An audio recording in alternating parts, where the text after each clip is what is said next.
Last time, we were in Genesis chapter 46.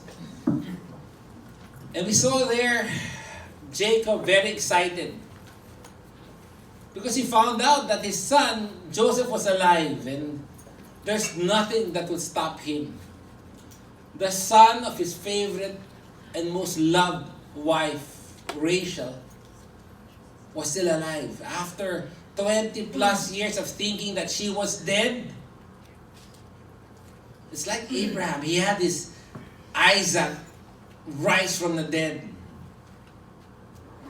And without thinking or asking God, he went and pursued. And as we learned, he tried to worship God, asking God to bless his path, bless his ways. And at the end of that passage, in 27, we saw basically the 77 people that's entering now Egypt.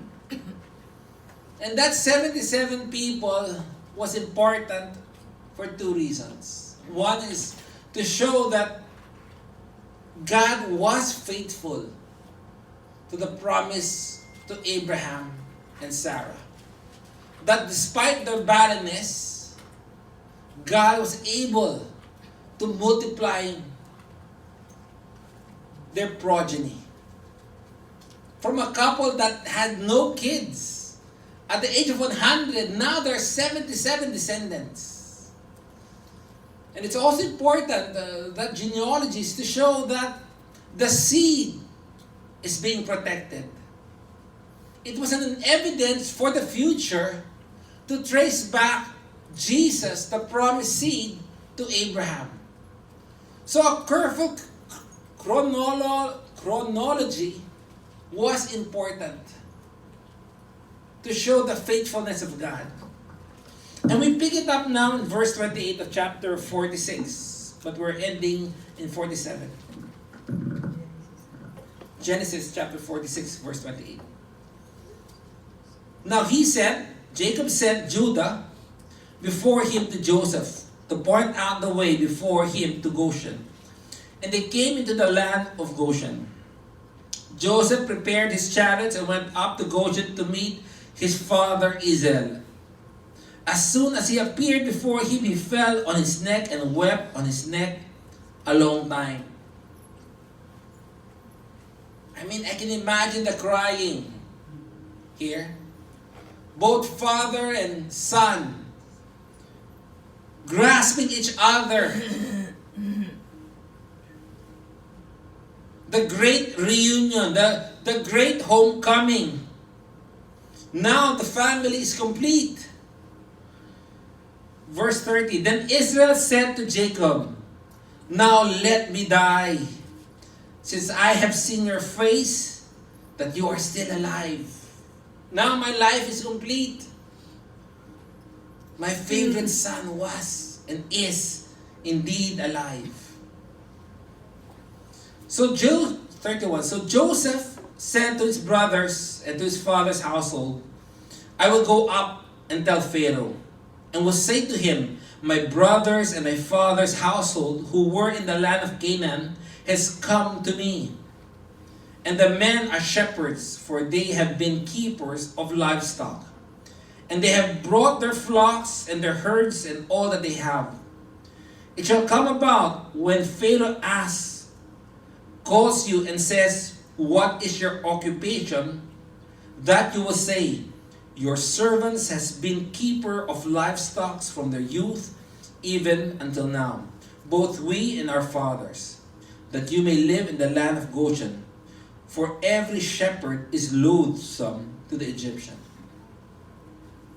Joseph had an idea how Pharaoh would think.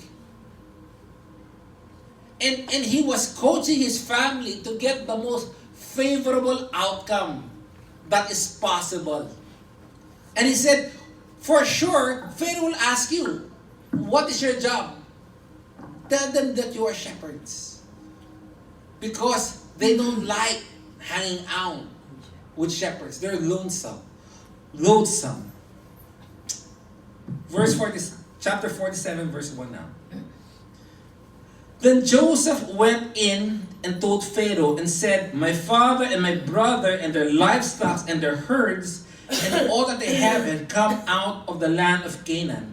Behold, they are now in the land of Goshen. What I see here was Joseph was setting up already Pharaoh and saying, by the way, my family is already in Goshen. Very convenient. Not in another place. He was preconditioning the mind of Pharaoh so that when his brother requests, Pharaoh would say, yes, certainly. Total, nandun na rin kayo. He took 5 men from his brothers and presented them to Pharaoh. Remember, he had 12 siblings. 11. He's the 12, by the way. And he only took 5. In fact, the word there is he took the extreme 5 men. And people were asking, which extreme? The 5 greatest or for the 5 weakest? And commentators were saying probably it's the 5 weakest. Because if it was the 5 greatest, Pharaoh might want to put them in the army. So he got only 5 as a representative. Note, Jacob was not part of them. Because commentators were saying that Joseph might be afraid that his father Jacob might end up like his brother before when they first met Pharaoh, begging. So Joseph wanted to test the water, how Pharaoh will indeed respond to the brothers or to his family. Took the 5 weakest so that it's non-threatening and they wouldn't be assigned as soldiers and did not include his father there. Verse 3. Then Pharaoh said to his brothers, what is your occupation? True enough. As predicted by Joseph, this is the question that Pharaoh asked. So they said to Pharaoh, your servants are shepherds, both we and our fathers. They said to Pharaoh, we have come to sojourn in the land, for there is no pasture for your servants' flock. For the famine is severe in the land of Canaan. Now therefore, please let your servants live in the land of Goshen. Basically what he's saying is, Pharaoh, we don't plan to live here. We are just passing by. And the reason we're just here temporarily was because there's a famine. Allow us just to stay in Goshen. Verse 5. Then Pharaoh said to Joseph, your father and your brothers have come to you. Verse 6. The land of Egypt is at your disposal. Settle your father and your brother in the best of the land. Let them live in the land of Goshen. For if you know any capable men among them, then put them in charge of my livestock. You will notice, Pharaoh has been a blessing to the covenantal family. From the start, right, when he found out that the family of Joseph was in Canaan, what did he instruct? In Genesis chapter 45, he said in verse 17, then Pharaoh said to Joseph, say to your brothers, do this, load your beasts and go to the land of Canaan, and take your father and your household and come to me, and I will give you the best of the land, and you shall eat the fat of the land. He was already a blessing to the covenantal people. He was nice to them. And here, now that they arrive, he says what? 1, the whole land is at your disposal. You can do whatever you like, in not only in Goshen, but the whole of Egypt. 2nd, I'm giving you the best of the land. Not only can they do business and do anything in the whole of Egypt, the most prime land, I'm giving it to you. Third, I'm giving you a work. Be the shepherds of my livestock in Goshen. He was a blessing. He was not a threat to the people of Jacob, to the covenantal family. Verse 7. Then Joseph brought his father Jacob and presented him to Pharaoh. Now the word presented there means he had a formal audience with Pharaoh. Like going to Malacanang, you just go there and just talk to Duterte. There's a protocol. You have to wait in the waiting room. I heard like when you go to Vatican, there's a protocol also in meeting the Pope. Women, right? You have to wear black and you have to wear this thing on the head, like a cloth or something. There are protocols. And here, that's the word here. Presented means a formal presentation. And said to Pharaoh, and Jacob blessed Pharaoh. Interesting, right? The most powerful man in the world is being blessed by a nobody. Yet for some reason, the Pharaoh accepted that blessing. Remember in Hebrews chapter 7 verse 7 says what? The inferior will be blessed by the superior. It's like saying, long live the king. And scholars believe that the blessing that was given here is long life. The Egyptians during that time believed that a long full life is 110 years. And until the day, right, when there's a new king, long live the king, long live the king. That was the blessing. That was the prayer that Jacob did to Pharaoh. No wonder in verse 8 it says, Pharaoh said to Jacob, how many years have you lived? Okay, you gave me that blessing of long life. By the way, how old are you? So Jacob said to Pharaoh, the years of my sojourning are 130.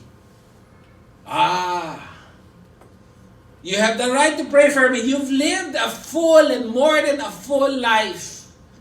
You lived for 130 years. But what's interesting here is this. He does not use the word, my life is 130. He says here, the years of my sojourning. To Jacob, his life here on earth is just a sojourning. That it is not, the life here on earth is not all in all. This is not the final stop. This is not where it starts and where it ends. He says basically, I'm just passing through. No surprise, because in the worldly sense, Jacob was indeed literally a sojourner. Born in Haran, eventually lived in with Laban, then went to Shechem, then to Bethel, then to Bethlehem, now in Egypt. And there he'll die. Yet it also means that he is a sojourner here on earth. Go to Hebrews chapter 11, please.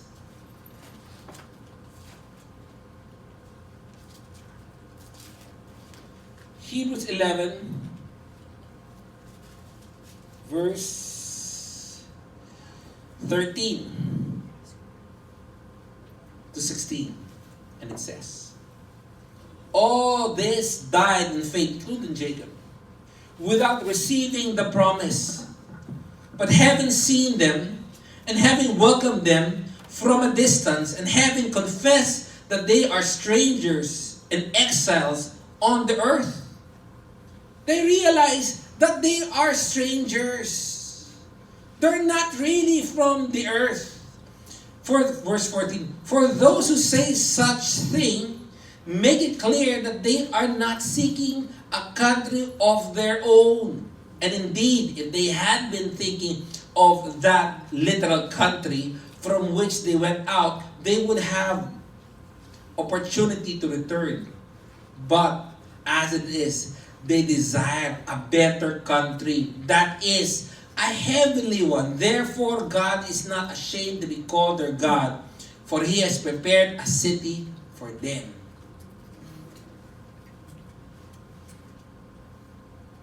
So that is the life of Jacob.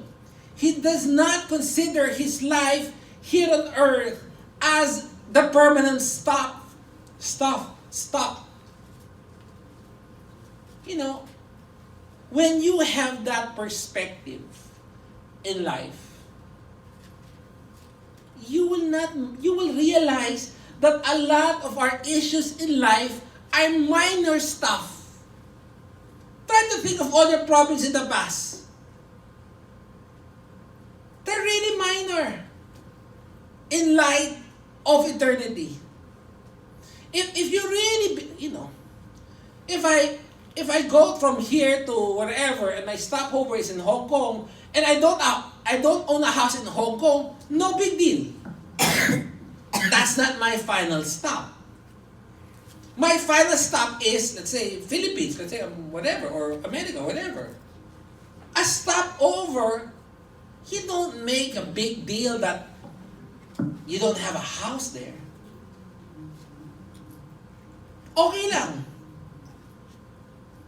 Secondly, if you realize that this is just, your life here on earth is just a sojourning, a temporary stop, guess what? You will therefore store up your treasures not here on earth,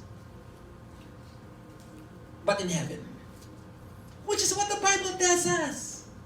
Do not store up here on earth. Why? Because this is just a pit stop. Don't fuss about too many things here on earth. Because all of that will just be burned. But lay up your treasures in heaven. Really? Really? There's only one time you can invest for all eternity. There's only one investment that will have dividends for all eternity. And that can only be made here in our pit stop. Then make it. My mom celebrated her 82nd birthday. 82nd. We had a dinner in my house. Lunch, yes, lunch. And during lunch, my wife happened to talk to one of my aunts. My aunt had no kids. Tita Tanya. And basically what she's saying is, before I die, I want to give away everything. In fact, I know she's been giving away money. Not to me, but I heard she's been giving away money. That's fine. And the point is, how I wish she was using her resources better in the sense that she's investing for all eternity. And the third thing I realized, if you realize that your life here on earth is just a pit stop, is then therefore make your mission clear. In this small pit stop, therefore, what do I need to achieve?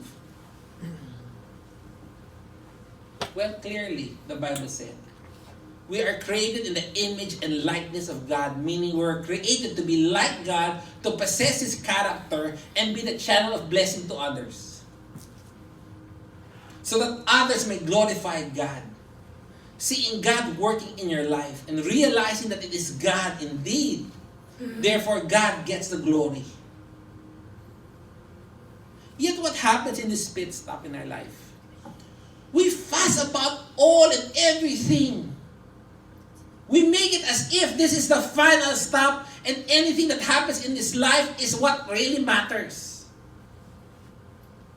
We're wrong in that. That's why in verse 9 we continue.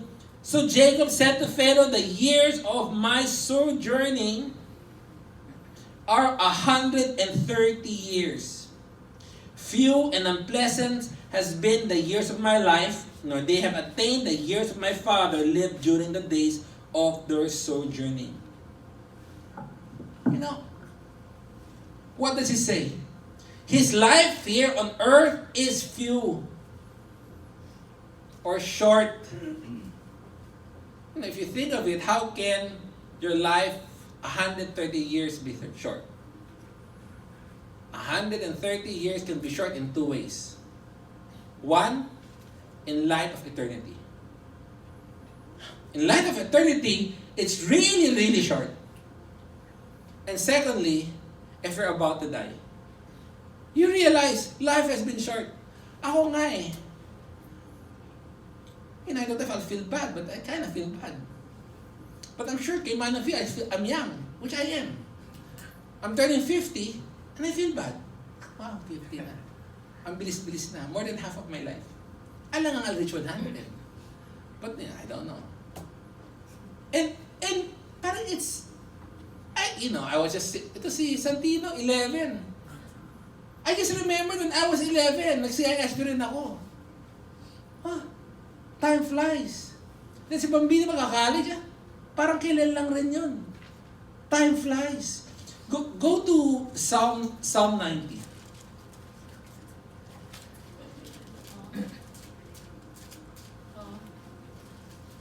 Psalm 90.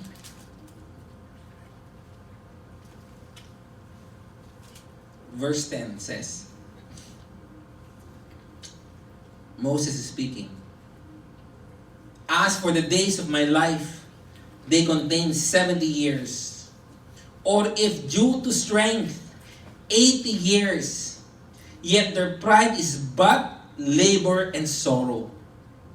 What does that mean? You might have the money. You might exercise. You might have all the wealth to extend your life for another 10 years. But guess what? That 10 years that you desire to have is full of pain and sorrow. How true. People are dying in their old age, still with problems. Jacob, about to die. Guess what? Still has problems. That's why in verse 12 it says, so teach us to number our days that we may present to you a heart of wisdom. So, Lord, make us realize that our days are numbered so that my priority in life will be correct. I remember when I thought I had Alzheimer's. And I told myself, I have 3 years of clear thinking. Therefore what? Therefore, Bobby, make sure A, B, and C. Things become very clear in light of certainty of death. Yet most of us think we'll never die, or that's a far off thought. It will not happen soon. We know that in our hearts. Unless you're kind of sick now, right? I don't know. But in general, people who doesn't feel sick, they don't think they'll die in the next 5 years. Ako, my family thinks it's kind of morbid.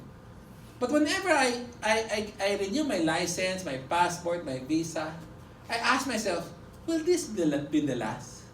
Because one day that will be the last time I'll get my driver's license. It says, teach us to number our days. Go to Psalm 39.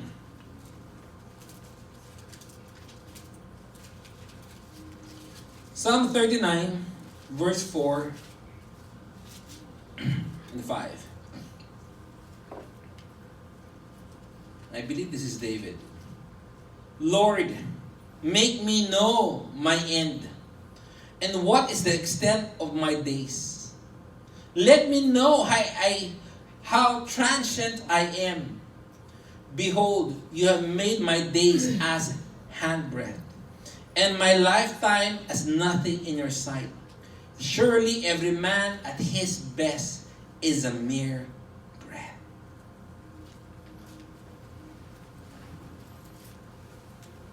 That is what Jacob is saying here. My life, yes, indeed, is 130 years, but it is few. It is short. It is like breath, and it is unpleasant.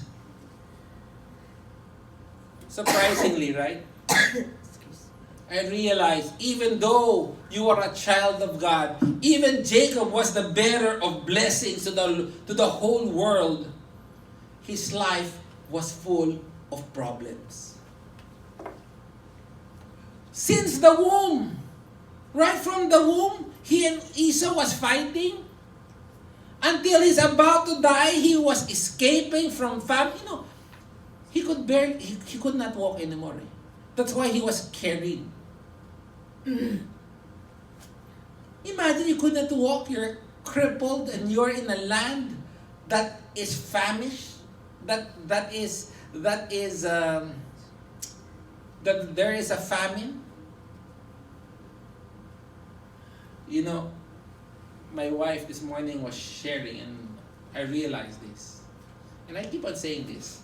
A lot of our Christian life, we don't experience the difficulty of becoming Christian. Yes, we experience difficulty in life. Not because we were fighting for the Lord. We're experiencing difficulty in life simply because of wrong decisions in life. But we were looking at some of our friends that are serving the Lord in their old age. And we see the trials and hardships that they encounter because they're serving the Lord. Serving the Lord doesn't mean that it's a pleasant experience. But it becomes bearable because you realize that this is just for a moment. That you are just sojourning. That this is not the final stop. Verse 9. So they have attained the years that my father lived during the days of their sojourning. Verse 10. And Jacob blessed Pharaoh and went out from his presence. So Pharaoh got what? 2 blessings. One, for long life.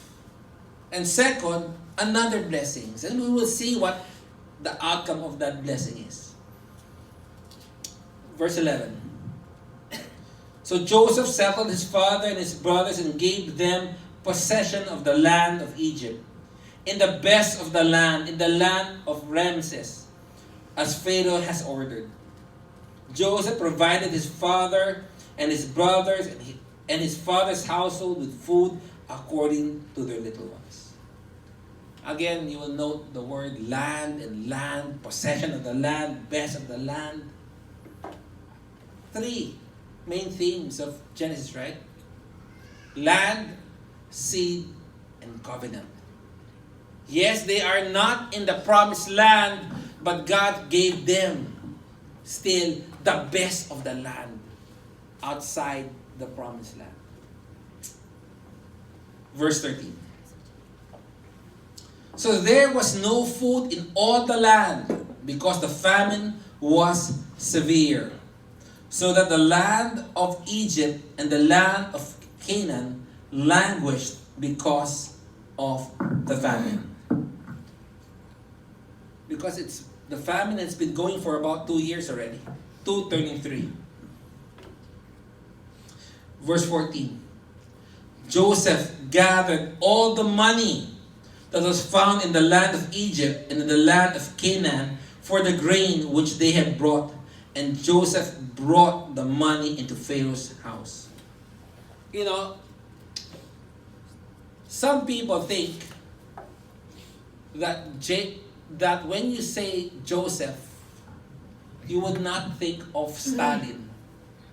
You would not think of Mussolini. You would not think of Hitler. But some commentators think that, well, Joseph was a tyrant. And this is the reason why they think he was a tyrant. Why? He got all the monies of all the Egyptians and the Canaanites. All. Not only that, look at verse 15. And when the money was all spent in the land of Egypt and in the land of Canaan, all the Egyptians came to Joseph and said, "Give us food, for why should we die in your presence? For our money is gone." The word "give" there is they desire. They are desperate. They're desperate for food. The problem is they don't have any money to buy food. Joseph, being a tyrant, what does he do? Verse 16. Then Joseph said, "No food? Then give me all your livestock. And I will give you food for your livestock since your money is gone." So they brought their livestock to Joseph, and Joseph gave them food in exchange for horses and flocks and the herds and the donkeys, and he fed them with food in exchange for all their livestock that year. First, they gave all of their money. They were fed for 1 year. After that, when the food was finished, they had no money, came to Joseph, "We have no money. Okay, give me all your livestock. Then I'll give you food again. Good for 1 more year." No money, no livestock. Eventually, that would still diminish. True enough, it did. In verse 18, when the year was ended, they came to him the next year and said to him, "We will not hide from the Lord that our money is all spent, and the cattle are all my Lord's. There is nothing left for the Lord except our bodies and our land. Why should we die before your eyes, both we and the land? Buy us your land for food, and we and our land will be slaves to Pharaoh. So give us seed that we may live and not die, and that the land may not be desolate." So Joseph brought all the land of Egypt for Pharaoh. Every Egyptian sold his field because the famine was that severe upon them. Thus the land became Pharaoh's. Verse 21. As for the people, so what happened? They have no money, they have no livestock, and now they have no land. Yet it was not enough. Verse 21. As for the people, he removed them from their cities, from one of the Egyptian border to the other. Only the land of the priests he did not buy, for the priests had an allotment from the Pharaoh, and they lived off the allotment which the Pharaoh gave them. Therefore, they did not sell their land. Then Joseph said to the people, "Behold, I have today brought you and your land for Pharaoh. Now here's your seed for you, and you may sow the land. At the harvest you shall give a fifth to Pharaoh. 4/5 shall be your own for seeds of the field, and for your food, and for those of your household, and as food for your little ones." So what happened? They had their money, they had their livestock, they had their land. Now, they choose to be slaves. Just for food. Kumbaga, inipit sila ni Joseph. Ay, bigay mo lahat yan. Pati ikaw, slave na kita. That's why people say, what? Why is this not being told in the Bible? Laging goody-goody to si Joseph. Eh he's a tyrant. He could just, whatever, sige, for that. By the way, where did the grain came from? From them rin, right? The early 5 years, Joseph said to Pharaoh, let's do this, let's tax them. So that in the future, they can buy it from us and we can own everybody. Why is it Joseph?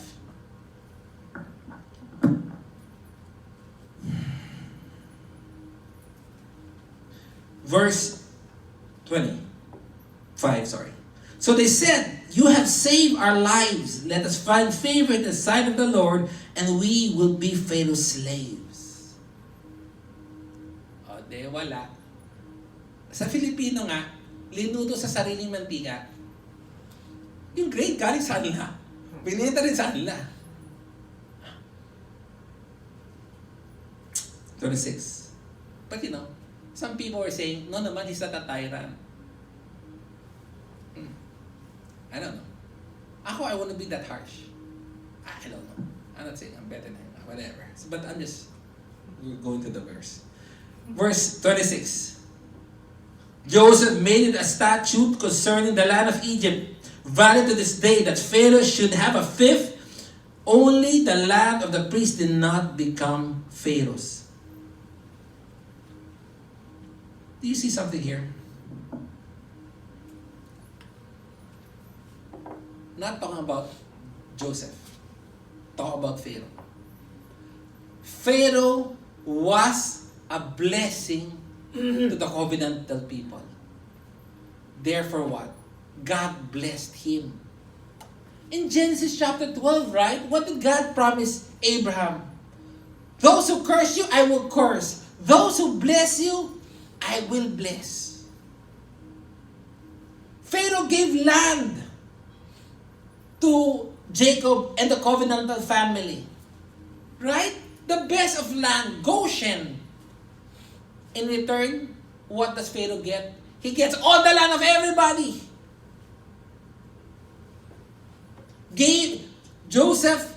Pharaoh gave them grain. What does Pharaoh get back? He gets all the livestock and grain of everybody. That Pharaoh was a blessing first to Jacob. Now, God is blessing Jacob. That's why I remember, me and Babino, we went to a mission trip in Camiguin. Very poor church. Very poor. And literally, there was no wall. It was a roof. Remember? We had to enter a eskinita. Nandito yung church. Where? Nasa likod. Eskinita kami. Nasa likod. Went there. Saw the pastor. Naghanda pa sa amin ng isda. Nahiya nga ako kumain eh. And their tithes, I heard, it's like 100, 200 pesos a month. Really poor. In the corner, there's a, what do you call this? Or you can put, what do you call that? Tithe box. For Israel. They give.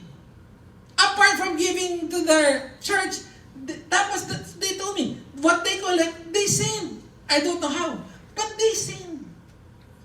For Israel. Galing naman. Right?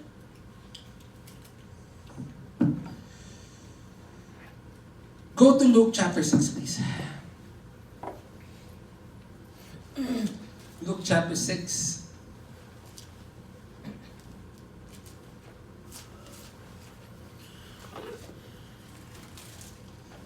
Six 38 says,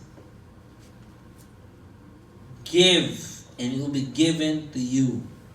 They will pour into your lap a good measure, pressed down, shaken together, and running over. For by your standards of measure, it will be measured to you in return. Sabi nga nila, you can never outgive God. Verse 27. Genesis chapter 47, verse 27. Now Israel lived in the land of Egypt in Goshen, and they acquired property in it, and were fruitful and became very numerous. I mean, that verse to me is a wonderful verse. All three themes of Genesis is in that verse. First, it says, now Israel, the covenantal people, live in what? The land of Egypt. Goshen. Not only that, they acquired properties in it. So, covenant, land, and what's the other one? Sea, right? And they were fruitful and became very numerous. What does it say? To me, it shows how God protects His people. Imagine, the Egyptian lost their land. The covenant people gained the land. The Egyptian had no money. They were acquiring more properties. The Egyptian had no food. But the covenantal people was fruitful, physically and in produce. God protects His people. At the end of the day, Jacob was still called Israel.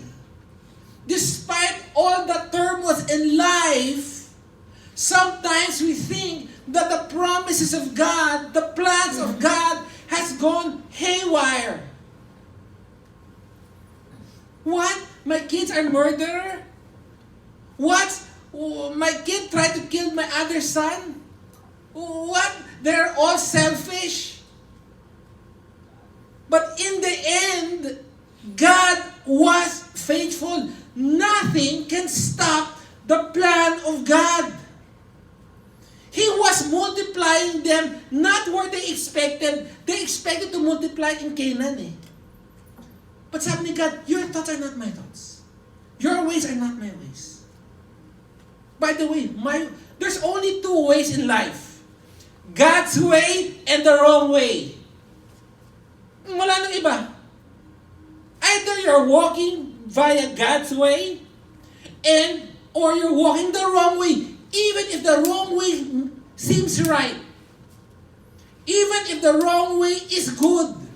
Even if the wrong way is blessing other people, it's still the wrong way.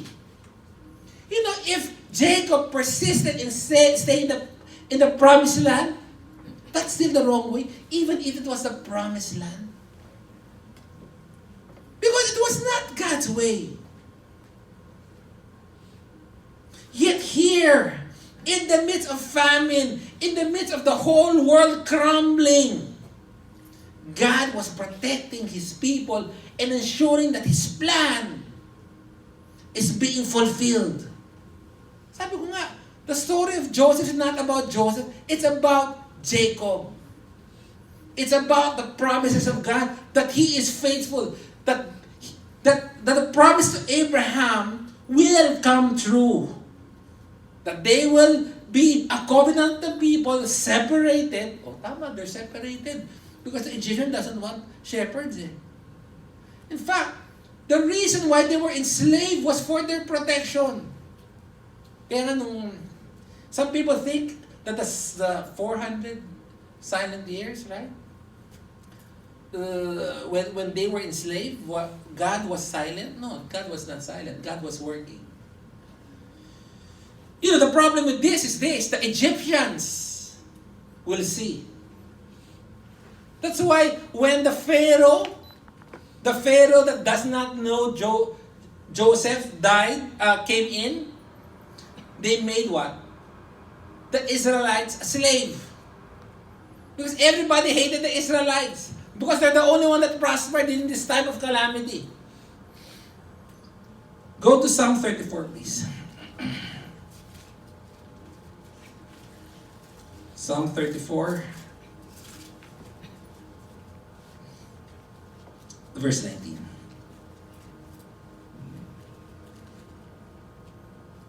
Many are the afflictions of the righteous, but the Lord delivers them out of them all.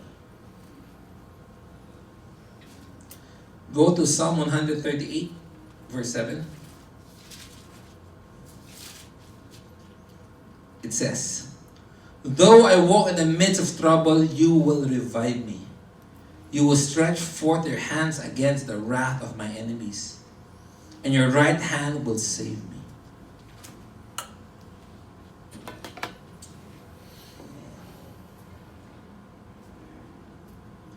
I mean, amazing, this verse 27.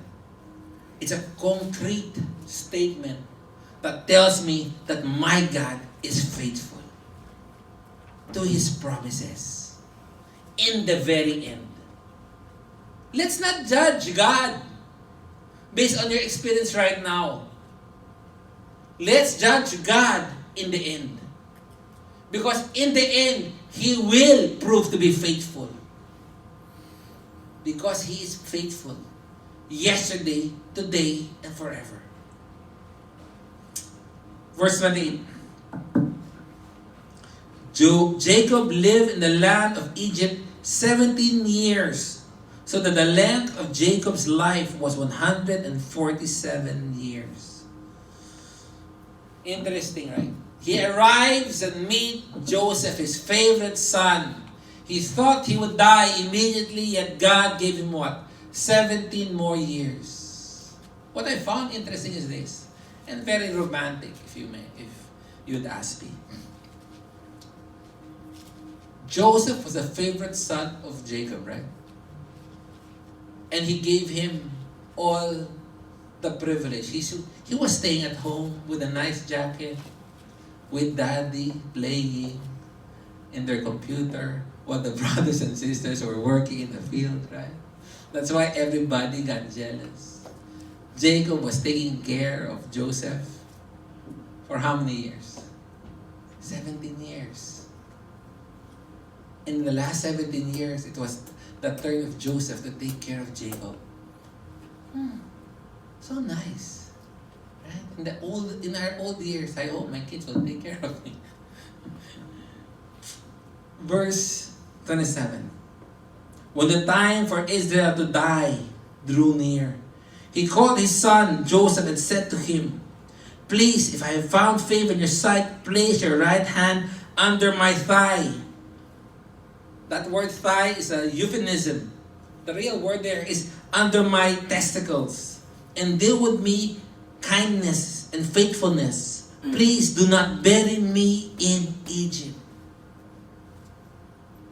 He spoke to Joseph among all the siblings because he was in the position of power and authority to ensure that eventually that he would not be buried there. And you see here Jacob still longing, knowing that he will die in Egypt, longing still to go back to the promised land. His desire was still to be part of the plan of God. Verse 20, when I lie down with my father, you shall carry me out of Egypt and bury me in their burial place. And he said, I will do this as you have said. Remember, in Genesis, right? God promised Jacob that he will come back. Yun nga lang, dead. When Joseph promised, Jacob said in 31, so then swear to me. Make this your covenant to Yahweh, to God. So he swore to him. Then Israel bowed down in worship at the head of the bed. People ask, why the head of the bed? Well, because he couldn't go down anymore to the ground. Because he was crippled already of his old age. So he just prostrated himself and worshiped God. and thank God. Yes, I'll be dying, but one day I know, even with my decayed body, I will be buried in the promised land. The land that God promised to my forefathers. I don't know what's in your life right now.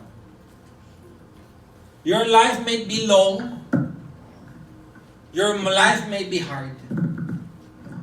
But that doesn't mean that God is not working. That doesn't mean that the plans of God is not being worked out in your life. And may this passage be an encouragement, knowing that indeed God is in control. The difficulties of our life does not mean that He is unfaithful. In fact, it is a guarantee that we'll have a difficult life. That's why God gives us these stories, so that you and I might be able to relate and still have hope. That yes, this life is difficult, yet realize that this is just a sojourn. That this is just a breath. This is just for a momentary time. In the end, our God will prove to be faithful. And like Jacob, my desire for all of us is to desire to see our Lord again. In Jesus' name, amen. For our last